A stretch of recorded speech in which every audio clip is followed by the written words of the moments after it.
नमस्कार, आप देख रहे हैं बजट 2021 प्रॉपर्टी स्पेशल। वित्त मंत्री निर्मला सीतारमण ने वित्त वर्ष 2021-22 का आम बजट पेश कर दिया है। इस बजट में सरकार का खास फोकस हेल्थ और इंफ्रास्ट्रक्चर सेक्टर पर नजर आया। रिफॉर्म्स पर वित्त मंत्री का काफी जोर रहा ताकि अर्थव्यवस्था को मजबूती मिले। इंडस्ट्री के लिए राहत की बात यह रही कि कोई नया टैक्स इस बजट में नजर नहीं आया। हालांकि आम टैक्स पेयर के लिए किसी तरह की छूट का भी कोई ऐलान नहीं किया गया। टैक्स स्लैब भी पहले जैसा ही रहेगा, कोई नया बदलाव नहीं है। वैसे तो सभी सेक्टर्स आम बजट से कुछ ना कुछ खास आशाएं लगाए हुए थे, लेकिन रियल एस्टेट सेक्टर की उम्मीदें कुछ ज्यादा थीं। बजट भाषण में रियल एस्टेट सेक्टर महज अफोर्डेबल हाउसिंग में सिमट कर रह गया। इस बजट से रियल एस्टेट डेवलपर्स खुश हैं या खफा, ये जानने की कोशिश करेंगे। प्रॉपर्टी मार्केट पर बजट का क्या असर पड़ता हुआ दिखेगा, ये समझने की कोशिश करेंगे इंडस्ट्री एक्सपर्ट्स के साथ। लेकिन पहले सुन लेते हैं कि वित्त मंत्री ने अपने ऐलान में क्या कुछ कहा रियल एस्टेट के लिए। Affordable housing and rental housing. This government sees housing for all and affordable housing as priority areas. In July 2019 budget, I provided an additional deduction of interest amounting to 1.5 lakh for loan taken to purchase an affordable house. I propose to extend the eligibility of this condition by one more year to 31st March 2022. The additional deduction of 1.5 lakh shall therefore be available for loans taken up to 31st March 2022 for the purchase of affordable houses. Further, to keep up the supply of affordable houses, I propose that the affordable housing projects can avail a tax holiday for one more year till 31st March 2022. These are available now for projects also. We are committed to promote supply of affordable rental housing for migrant workers. For this, I propose to allow tax exemption for notified affordable rental housing projects. तो budget पर real estate sector कैसे react कर रहा है, ये जानने समझने की कोशिश करते हैं। हमारे साथ दो खास मेहमान जुड़े हुए हैं। हमारे साथ जुड़े हुए हैं जक्षय शाह, चेयरमैन क्रेडाई नेशनल, और हमारे साथ जुड़े हुए हैं अरविंद नंदन, एमडी सेविल्स इंडिया। आप दोनों ही मेहमानों का बहुत बहुत स्वागत है। सबसे पहला सवाल जक्षय सर मेरा आपसे होगा कि इस बजट को देखने पढ़ने के बाद आपकी पहली प्रतिक्रिया क्या है? पहली प्रतिक्रिया ये है कि पोस्ट कोविड और ये पैंडेमिक के बाद किसी ने ऐसा अच्छा बजट नहीं सोचा था। To be very frank, develop country से लेकर भी हमने अच्छा पैंडेमिक को संभाला है, और पहली बार घर रहने के लायक एक घर सोशल सिक्योरिटी के रूप में देखा जा रहा है। लोग निवेश करते थे स्टॉक एक्सचेंज में, शेयर बाजार में, गोल्ड में, लेकिन घर एक स्टेटस सिंबल नहीं, एक नेसेसिटी नहीं, लेकिन सोशल सिक्योरिटी की तरह देखा गया। और सरकार ने कई पहलुओं पे रिफॉर्म्स किए कि disinvestment, monetisation, opening of the insurance, clean up plan for the stress asset जैसे एआरसी में हुआ, sign of a confident and self reliant India जिसको एक आत्मनिर्भर भारत बोलते हैं, वो अनाउंस किया। तो ये पूरा इकोसिस्टम पैदा होगा, बिजनेस फ्रेंडली कंड्यूसिव एनवायरनमेंट पैदा होगा। और खास करके रियल एस्टेट में जो अफोर्डेबल हाउसिंग में जो सहूलत दी गई, एक साल और बढ़ गई है। लेकिन साथ साथ सबसे स्मार्ट जो चीज किया वो रीट्स में उन्होंने टीडीएस की सहूलत दे दी, तो ज्यादा से ज्यादा लोग उसमें निवेश करेंगे। एआरसी की वजह से बैंक और एनबीएस में जो बैड लोन्स थी वो उसमें काफी उसमें लोग अभी बैंक फ्लेक्सिबिलिटी के साथ निवेश कर पाएंगे। एफडीआई का, ईसीबी का काफी उन्होंने सहूलत दे दी। तो मेरे हिसाब से एक इकोसिस्टम पैदा किए कि पैसा भी आए, रेरा की वजह से कॉन्फिडेंस भी बढ़े। एनआरआई जो 182 दिन की जो उसमें दिन की लिमिट थी वो 120 दिन कर दिया। तो अभी एनआरआई बहुत ही कंपनी या पर्सनल लेवल पे बहुत अच्छी तरह उसमें निवेश कर पाएंगे। इसमें कोई उसमें वो कैप नहीं होगी निवेश की। तो ये कुल मिला के भी एनआरआई मैं पिछले कई दिनों से देख रहा था, वो इंडिया को कई, खास करके सीनियर सिटीजन, वो उनको अभी इंडिया में सेटल होना है बिकॉज ऑफ द पेंडेमिक जो हमने पूरे देश ने जो अच्छी तरह संभाला है। और रेसिडेंस की जो पिछले, अरविंद मेरे से अभी सहमत हो गए, पिछले 3-4 महीने से जो रेसिडेंस में काफी उछाला और अच्छी आई है। मेरे हिसाब से पोस्ट वैक्सीनेशन कमर्शियल प्रॉपर्टी में एक क्वार्टर के बाद भी अच्छी डिमांड आपको देखने को मिलेगी। बिल्कुल। और मैं आपको बताऊं कि रेसिडेंस ये खाली सेंटर का नहीं है बजट, अभी स्टेट गवर्नमेंट को भी महाराष्ट्र पैटर्न लेना पड़ेगा। स्टैम्प ड्यूटी की रियायत है, उसमें प्रीमियम जो बढ़ते हैं प्लान पासिंग में, उसमें छूट देनी पड़ेगी। तो मेरे हिसाब से कुल मिला के नेक्स्ट ये 10 साल के रियल एस्टेट इंडस्ट्री के ये फाउंडेशन आज मैं देख रहा हूं। 10 साल, पिछले 10 सालों के मुकाबले आप देख रहे हैं कि काफ़ी अच्छा बजट है। इस बीच हमारे साथ एक और खास मेहमान जुड़ गए हैं, राजीव तलवार जी, जो कि चेयरमैन हैं नरेटको के। राजीव जी, बहुत बहुत स्वागत है आपका। आपसे मेरा सवाल ये होगा कि क्रेडाई नरेटको ने वित्त मंत्रालय को चिट्ठियां लिखी थी, एटीआईबी में संशोधन, स्वामी फंड का साइज बढ़ाने से लेकर तमाम मांगे की गई थी। बजट ऐलान में साफ संकेत दे दिए गए हैं कि जो प्राथमिकता है सरकार की वो अफोर्डेबल हाउसिंग की है। जक्षय जी तो खुश होते दिख रहे हैं इस बजट से, आपकी क्या प्रतिक्रिया है? बड़ा साधारण सा जवाब है। जो भारत में जो शॉर्टेज है अधिक से अधिक अफोर्डेबल हाउसिंग के लिए है, बेशक वो 300 स्क्वायर फुट के घर हो, 600 के हो, 900 के हो या 1500 के भी हो, उनकी सबसे अधिक शॉर्टेज है। और इस देश में इस वक्त हमें 5 से 6 करोड़ ऐसे घरों की है और उसी के लिए सारे प्रावधान किए गए हैं कि उनको एक अवधि बढ़ाई गई है कि आप अगर इसमें निवेश करें, उसका प्रॉफिट इस्तेमाल करें फिर से, तो वो टैक्स फ्री होगा। उसके बाद जो रेंटल हाउसिंग है वो टैक्स एग्जेम्प्ट होगी, जो छोटे अफोर्डेबल हाउसिंग है। तो अगर ये बढ़ोतरी होती है और लोगों की कमाई बढ़ती है, जिसमें सारा एक नेशनल ब्लूप्रिंट वित्त मंत्री साहिबा ने रखा है सामने, तो किसको फायदा होगा? जो लोग कमाएंगे वो किसमें निवेश करेंगे? सबसे अधिक इमोशनल सिक्योरिटी और फाइनेंशियल सिक्योरिटी उस व्यक्ति को मिलती है जब वो एक घर लेता है और उसके घर के ऊपर छत होती है। तो आप ये मान के चलिए कि आने वाले वर्षों में जैसे ही आर्थिक प्रणाली बढ़ेगी, सुदृढ़ होगी जी, तो जितने भी रियल एस्टेट डेवलपर हैं वो खरे उतरेंगे और उनको ही सारा फायदा मिलेगा कि वो जिस तरह के घर बनाने चाहे बनाएं, और वो अच्छे बनाते हैं घर, टाइम पे देते हैं घर, तो जरूर उनका फायदा होगा और जरूर वो बिक्री होगी। मेरा अगला सवाल अरविंद जी आपसे होगा कि बजट भाषण सुनने के बाद आम घर खरीदारों का रिएक्शन क्या होगा? कितना नफा नुकसान देखते हैं आप इस बजट में घर खरीदारों के हक में? देखिए, बजट तो जैसा जक्षय जी ने भी कहा, राजीव जी ने भी कहा कि बहुत लंबे एक दृष्टिकोण से बनाया हुआ बजट है और इमीडिएट फायदे इसमें जितने हैं उससे कहीं ज्यादा लंबी दूरी के फायदे हैं। तो इमीडिएट अगर आप देखें तो अफोर्डेबल हाउसिंग के लिए जो उन्होंने डिमांड साइड को, यानी कि बायर को उन्होंने 1.5 लाख रुपए की छूट दे रखी थी इंटरेस्ट पर, वो उन्होंने बढ़ा दी है।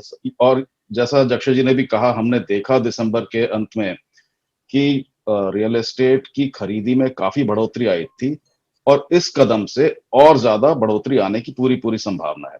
देखिए, जो दूसरी बड़ी चीज मैं मानता हूं जो अक्सर रेडार के नीचे चली जाती है, वो है रेंटल हाउसिंग पर जो पिछले साल जुलाई में जो ARHC की गाइडलाइंस का प्रोनाउंसमेंट हुआ था, उसमें बहुत सारे प्रावधान थे। अब गवर्नमेंट ने इस बजट में दोबारा ये क्लियर कर दिया है कि वो सिर्फ एक फ्लैश नहीं था, उस पर इन्होंने दोबारा काफी ज्यादा फोर्स दिया है। और इससे न सिर्फ एक जनरल घर खरीदी में या घर के इन्वेस्टमेंट में बढ़ोतरी आएगी, साथ ही जो माइग्रेंट वर्कर्स की इतनी बड़ी प्रॉब्लम हमने देखी है उसको सॉल्व करने में ये बहुत ज्यादा कारगर साबित होगा। तो मैं ये समझता हूं कि देखिए, इमीडिएट इस टर्म में या इस साल में आप कह लीजिए, अफोर्डेबल हाउसिंग के लिए एक बहुत बड़ी नेमत लेके आया ये बजट। लेकिन दीपक जी, मैं इसमें एक आयाम और जोड़ना चाहता हूं। आप इस बात को देखिए कि इस बजट में जो इंफ्रास्ट्रक्चर, हेल्थ केयर और एग्रीकल्चर सेक्टर है, इन तीनों पर जोर दिया गया। इंफ्रास्ट्रक्चर सेक्टर में खासकर जो बात छुपी हुई है शायद वो ये है कि इसमें कुछ तो इमीडिएट कैपिटल आउटले के तौर पर उन्होंने बेनिफिट्स दिए हैं, लेकिन जो आगे चलकर जो कोर सेक्टर से हटकर सोशल सेक्टर में जो बेनिफिट्स आएंगे अगले 2 सालों में, वो ओवरऑल अर्बन डेवलपमेंट को, यानी कि रियल एस्टेट को परोक्ष रूप से बहुत ज्यादा फायदा पहुंचाएंगे। तो आप ये देखिए कि इस साल में इमीडिएट जो कैपिटल आउटले के बेनिफिट्स हैं वो तो मिलेंगे, लेकिन इसके बाद जो 2 साल तक जो बेनिफिट चलेंगे, जो हॉस्पिटल्स में आएंगे या दूसरे सोशल कोर सेक्टर में आएंगे, उसका जो बेनिफिट है उससे ओवरऑल रियल एस्टेट को बहुत ज्यादा फायदा हो सकता है। इसके अलावा 8-10 पॉइंट और हैं, लेकिन चूंकि हम बात कर रहे हैं बहुत स्पेसिफिक, कि अर्बन डेवलपमेंट या real estate, residential real estate को क्या फायदे हो सकते हैं, जी। तो ये बिल्कुल सामने रखा हुआ है। मैं बिल्कुल सहमत हूँ राजीव जी से, जक्षय जी से, कि ये आने वाले कई वर्षों के लिए इसने नींव रख दी हमने हमारे budget. Jaxay sir, asset monetization की बात हो रही है, लेकिन इसका ऑब्जेक्टिव अभी पूरी तरह से साफ नहीं है, क्योंकि अगर देखें तो असेट मोनेटाइजेशन से सबसे बड़ा फायदा जो है वो रियल एस्टेट को मिल सकता है। इसे कैसे देखते हैं आप? हम सबको पता है कि लैंड और asset is a rare commodity, और उसके ऊपर हमारे यहाँ जैसे Rajiv is my very senior friend और अरविंद भी मेरे कलीग वर्क मानेंगे कि आज़ादी के बाद रोटी कपड़ा मकान जो बेसिक नेसेसिटी है, हम रोटी कपड़ा में तो आगे आ गए, लेकिन मकान में क्या है कि it's a cycle of 7 to 8 year, और उसमें निवेश करने के लिए पैसा और इतनी बड़ी मात्रा में हमको एफोर्डेबल हाउसिंग घर बनाना, तो कहीं ना कहीं एसेट मोनेटाइजेशन नहीं होगा तो हम कितने पैसे लाएंगे? हम डोमेस्टिक स्ट्रेंथ हमारी है, बाहर से आएंगे या फिर हम माल बेचेंगे, उससे पैसा आएगा, या एनबीएफसी बैंक से आएगा। लेकिन एक इतना बड़ा एसेट मोनेटाइजेशन का एक पहलू है जो, जैसे हम बोलते थे कि भाई सरकार के पास अगर पैसा कम है तो डिसइन्वेस्टमेंट आएगा, प्राइवेट आएगा, या फिर बोरोइंग आएगा, या फिर इसको नॉन फिस्कल मेजरमेंट भी बोलते हैं। तो ये एसेट मोनेटाइजेशन भी एक ऐसा पहलू इतना बड़ा है जिसने कहीं ना कहीं रियल एस्टेट पे उसके बहुत बड़ी असर आएगी। और हमारे यहाँ जैसे आप घड़ी बनाते हो तो 1 महीने की साइकिल है, आप गाड़ी बनाते हो तो 2 साल में, ये 1.5 साल में बन जाती है, लेकिन घर 7 साल में, 6 साल में बनता है। तो एसेट मोनेटाइजेशन के हिसाब से जो the time between green field and brown field वो बहुत कम हो जाएगा। तो आपको जो आपके पास जो लिमिटेड पैसे हैं, राजीव जी मेरे साथ सहमत होंगे, जो लिमिटेड पैसे से आपका जो गोल है काफी आपको अच्छी तरह एफिशिएंटली डिलीजेंटली आप कर पाएंगे। ये बहुत अच्छा पहलू है। आप कुल मिला के जो एफोर्डेबल हाउसिंग से लेके लग्जरी हाउसिंग जी, मिड सेगमेंट, LIG, MIG और पोस्ट वैक्सीनेशन कमर्शियल, ये सब पहलू के लेके न केवल रियल एस्टेट इंडस्ट्री लेकिन उसके जुड़ी हुई 300 इंडस्ट्री और 5 करोड़ फैमिली जो वर्कर्स हैं हमारे भाई बहन, उनकी जिंदगी भी आबाद हो जाएगी। मेरा अगला सवाल अरविंद जी आपसे होगा कि इनविट और रीट्स के डिविडेंड पर टैक्स नहीं लगाने का ऐलान किया गया है। इसमें लिक्विडिटी की समस्या कितनी कम होगी और क्या बड़ी मात्रा में अब हम रीट्स देख पाएंगे?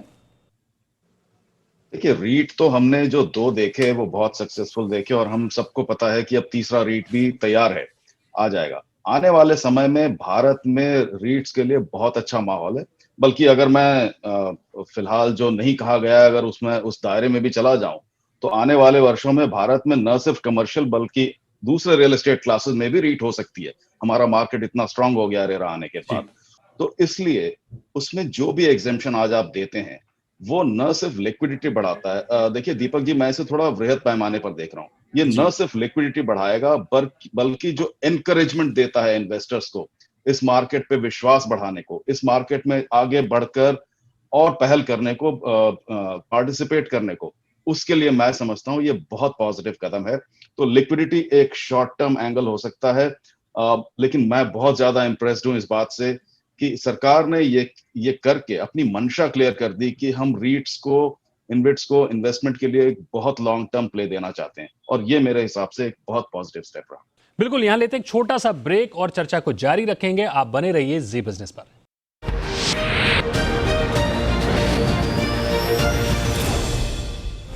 Welcome back. आप देख रहे हैं बजट 2021 प्रॉपर्टी स्पेशल, और आज हम बात कर रहे हैं कि बजट में रियल एस्टेट को क्या मिला, डेवलपर उससे कितने संतुष्ट हैं, और घर खरीदारों को इस बजट से क्या कुछ मिलने वाला है या क्या कुछ मिला है, उस पर बात कर रहे हैं और चर्चा को आगे बढ़ाते हैं। Rajiv sir, affordable rental housing project बनाने वाले डेवलपर्स को इंसेंटिवाइज करने की बात की गई है, लेकिन अभी भी ये दूर की कौड़ी है।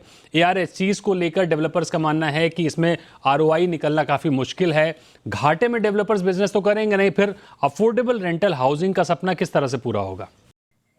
देखिए, अभी जक्षय साहब ने आपको बिल्कुल बताया है कि एक नेशनल एसेट मोनेटाइजेशन का प्रावधान किया गया है। रेंटल हाउसिंग जो है, और वो भी अफोर्डेबल हाउसिंग, जबकि सरकार बार बार ये कह रही है कि 7 लाख रुपए से लेके 10 लाख रुपए या 15 लाख, मैक्सिमम 50 लाख तक मिलना चाहिए। आप ये मान के चलिए कि जब लैंड की कॉस्ट 0 हो जाएगी तो वो मकान आपको 7 लाख में भी, 15 लाख में भी और 50 लाख में तो निश्चित तौर से मिलेगा। तो ये जो सरकारी जितनी जमीनें हैं आप अपने शहरों में देख लीजिए, जितने रेलवे के शहर हैं, एक इतना सरकार एक नेशनल ब्लूप्रिंट लेके चल रही है। जितने रेलवे के जंक्शन हैं, वहां पे जितने अधिकतर घर होते हैं वो या तो एक मंजिला होते हैं या ज्यादा से ज्यादा 2 मंजिला। आप दिल्ली शहर में देखें, मुंबई में देखें कि उन घरों को तोड़ के उसी जगह पे 10 मंजिले के घर बनाए गए हैं। डीडीए हो या महाराष्ट्र स्टेट हो, और भी स्टेट्स उसका प्रावधान करेंगी कि वहां पे जितना एफएआर अलाउड होता है उसको देके सरकार अगर सिर्फ आधे घर खरीदे और आधे घर बिल्डर्स को बनाने दें तो ये बिल्कुल एक वायबल स्कीम है। दिल्ली में ऑलरेडी प्रचलित है, आप बना सकते हैं घर। वो जो अफोर्डेबल हाउसिंग के घर होते हैं उनसे डीडीए ले भी लेता है 50%, और 50% डिवेलपर बेच के उनका पैसा भी वसूली हो जाती है और आरओआई भी मिल जाता है।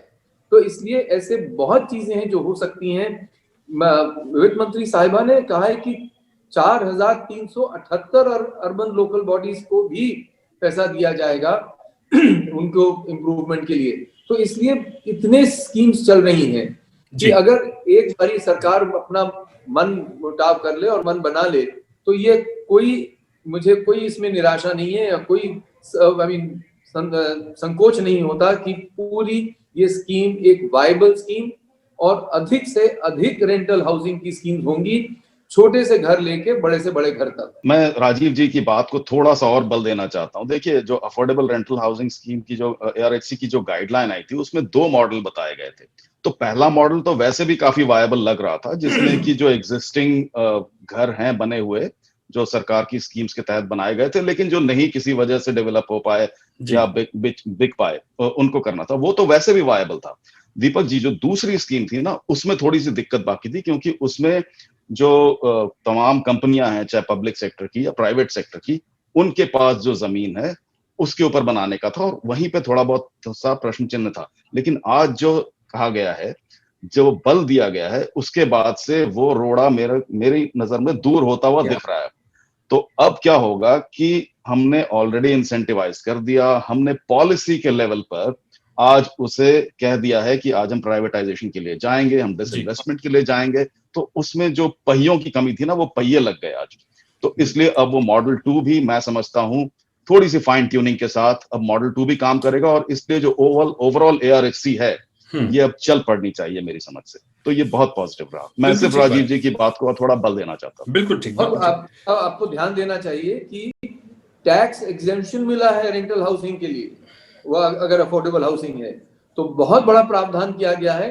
शायद हम लोग इससे वाकिफ नहीं हैं और इसीलिए इसका अंदाजा नहीं लगा पा रहे हैं। जैसे सर समय थोड़ा सा कम है, तो अंतिम सवाल आपसे लेंगे कि रियल एस्टेट डेवलपर्स और होम बायर्स की नजर से विश्लेषण करते हुए अगर हम देखें तो इस बजट को आप 10 में से कितने नंबर देंगे?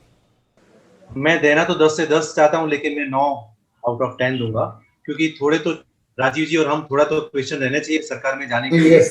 एक पॉइंट मैंने बाकी रखा, इसलिए कि स्टेट गवर्नमेंट को भी उसके साथ करना पड़ेगा। तो 9 आउट ऑफ 10। जी बिल्कुल, जिस तरह से जक्षय सर ने 10 में से 9 नंबर दिए हैं, राजीव जी आपके पास आते हैं। आप बताइए कि इस बजट को अगर 10 में से नंबर देने हो, रेटिंग करनी हो, तो आप 10 में से कितने नंबर देंगे? मैं बिल्कुल हाथ में हाथ मिला के चलूंगा जक्षय के साथ। 10 में से 9। जी हाँ, हर क्षेत्र में आप प्रावधान नहीं कर सकते हैं, पर जितने क्षेत्रों में आपने प्रावधान किया, इतना बड़ा बजट आपने दिया है 34 लाख करोड़ से ऊपर, और उसमें जितना भी कैपेक्स होगा, तो आप ये मान के चलिए कि जब समाज के पास पैसा होगा तो पहला निवेश, सबसे बड़ा निवेश होगा, वो होगा घर। अरविंद जी, आपने जक्षय जी और राजीव जी की रेटिंग के पॉइंट्स देख लिए हैं। आपकी नजर में इस बजट को आप कितने नंबर देंगे, कितने पॉइंट्स आप देंगे?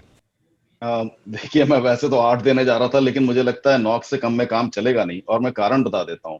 मैं इस बजट को एक इकलौता इवेंट के तौर पे नहीं देख रहा हूं दीपक जी, और मेरा ख्याल है जक्षय जी, राजीव जी सहमत होंगे। हमने पिछले 1 साल में आत्मनिर्भर भारत स्कीम्स के तहत, जो 1, 2, 3 स्कीम्स के तहत जो 27.1 लाख करोड़ का जो कमिटमेंट किया, चाहे वो डेट के माध्यम से, चाहे फिस्कल पॉलिसी के माध्यम से, उसकी ये कड़ी है ये बजट। और वो जो एफर्ट थे, चाहे वो डिमांड साइड के लिए, चाहे सप्लाई साइड के लिए, उनको इस बजट ने आगे एनहांस किया है, आगे बढ़ाया। और वित्त मंत्री जी ने शुरू में इस बात को कहा था और मैं इस बात से बहुत प्रभावित रहा। देखिए, इकोनॉमिक सर्वे में कुछ एक रिकमेंडेशंस थे जो सरकार या तो पूरा नहीं कर पाई है, जिसके बारे में बात नहीं की है। उदाहरण के तौर पर हॉस्पिटल रेगुलेटर की बात की गई थी, वो नहीं है, हेल्थ केयर रेगुलेटर। लेकिन मैं समझता हूं अगर हम ऐसे माइक्रोस्कोप लेकर ढूंढने निकलेंगे तो जो कुछ हमारे हाथों में आ रहा है इस बजट के माध्यम से, हम उसे अनदेखा कर देंगे। तो मेरा भी मानना है कि ये बजट 9 का ही है। अगर आप इसे आइसोलेशन में देखते तो शायद आप 8 कहते, लेकिन मैं पूरा 1 साल देख रहा हूं जिसकी कड़ी है ये बजट, और इसलिए ये 9 से कम नहीं। बिल्कुल, तो बहुत बहुत शुक्रिया जक्षय जी और राजीव सर। अरविंद जी, आपका बहुत बहुत शुक्रिया हमारे साथ शो पे शामिल होने के लिए और हमारे दर्शकों को बजट के विश्लेषण को बताने के लिए, अपनी राय देने के लिए। तो डेवलपर्स बॉडी के 2 बड़े संगठन क्रेडाई और नरेडको के चेयरमैन और हमारे दिग्गज एक्सपर्ट अरविंद जी की ओर से रियल एस्टेट के लिहाज से इस बजट को 10 में से 9 नंबर दिए गए, यानी साफ तौर पर इस बजट में लॉन्ग टर्म विजन देखा जा रहा है। बाकी आप इस बजट से कितने संतुष्ट हैं और क्या राय रखते हैं, आप हमें ट्विटर या फेसबुक पर बता सकते हैं। आज के शो में फिलहाल इतना ही। आप बने रहिए जी बिजनेस पर। नमस्कार।